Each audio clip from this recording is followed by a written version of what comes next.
حضور یزید پلید کی کیا کرتوت تھے اور اس کا کیا انجام ہوا؟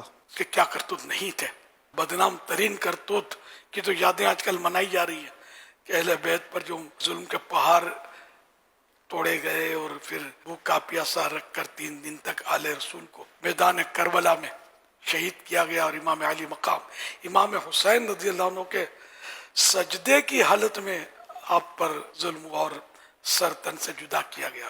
ایسے گنونے ظلم ہیں اس کے کہ دنیا کی تاریخ یہ اس سے بڑا کوئی کالا دھبا نہیں ہے جیسا یہ یزید پلید نے کیا، اس کے دور میں کیا گیا۔ اس کے علاوہ بھی بہت برائیاں کی اس نے جن کے گھر سے پردہ چلا ان بیویوں کو بے پردہ پھرایا گیا اس کے دور میں۔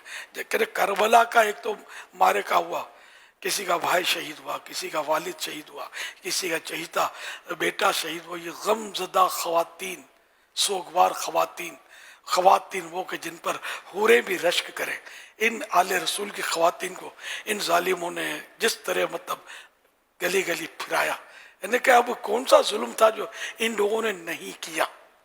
اور پھر وہی کہ واقعہ حرہ، مدینہ طیبہ پر حملہ ہوا، صحابہ کرام کو شہید کیا گیا، مسجد نبوی شریف میں گھوڑے باندھے گئے، گھوڑوں نے جو بھی گندگی کرنی ہوتی ہے، اور یہاں تک کہ 3 شبانہ روز 3 دن 3 رات مسجد نبوی میں باقاعدہ نمازیں نہیں ہوئی۔ اس کا انجام تو طرح طرح کی اس میں روایتیں۔ ایک تو یہ کہ ایک بندر اس نے پالا تھا، اسی بندر نے اس کو ایک بار زور سے کاٹ لیا تو اس کا زہر چڑھ گیا، اس کو یہ مر گیا۔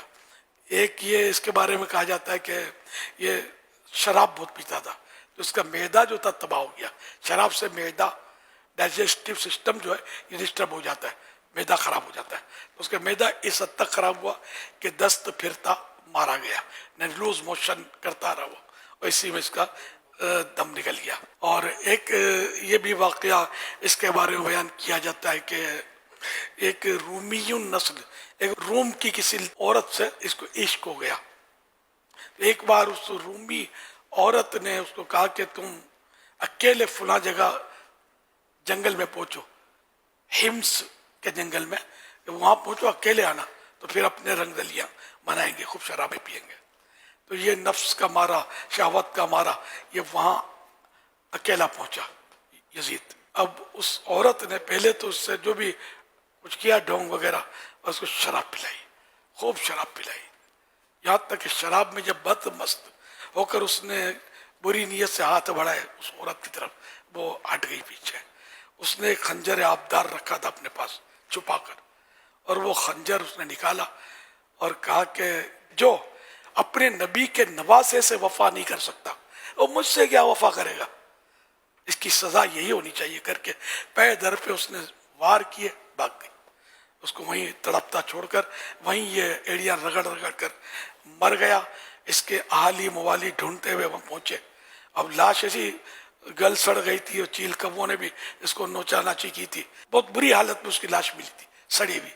تو پھر یہ کہ اس کو لانا مناسب نہیں سمجھا، اور وہیں گڑا کھود کے داب کے یہ لوگ آ گئے۔ 2 سال اور کچھ عرصے اس کی حکومت رہی، زیادہ اس کا لمبا دور نہیں تھا۔ دنیا کی محبت میں، دنیا کے عشق میں اس ظالم نے اپنے نبی کے نواسے اور ان کے خاندان پر ظلم کیا، پھر اسلام کی حدیں اس نے توڑی، اور نہ کرنے کے بہت سارے کام کیے اس نے، اور آخرکار یہ 2 سال تک بس رنگ رلیاں منائی اس نے۔ قیامت تک لوگ اب اس پر پھٹکار بیچتے رہیں گے۔ اللہ پاک ہم سب کو دنیا کی محبت سے اور دنیا سے محبت کرنے والے ان ظالموں سے دور رکھے، اور یزید پلید اور ان کے ہمنواؤں سے ہم کو بچائے، اور اللہ پاک آل رسول کی محبت، امام حسین کی محبت، شہدائے کربلا، اسیران کربلا کی محبت میں ہمیں زندہ رکھے، انہی کی محبت پر ہمارا دم ملے۔